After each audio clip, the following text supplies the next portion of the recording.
なかなか一緒に取れない。はい。紹介します。この、島のない茶色、きつね色の、この子とこの子。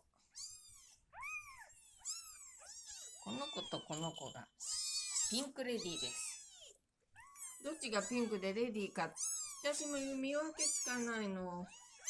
だってね、一緒なのよ。ただね、昨日、エスコさんが言ってたんだけど、お花の模様が違うらしい。お花の模様。見せて。見せて。もう、この子と、見せて。この子、お花の模様が違うらしい。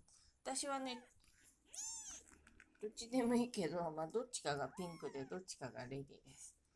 これね、きつね色、島のないきつね色の女の子って珍しいんだって。でね、美人ですよ。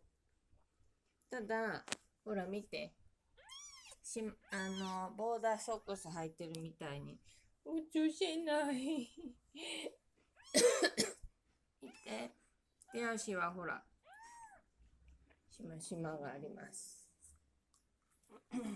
どうこっちがピンクかレディーかのどっちかおっぱい飲み始めました。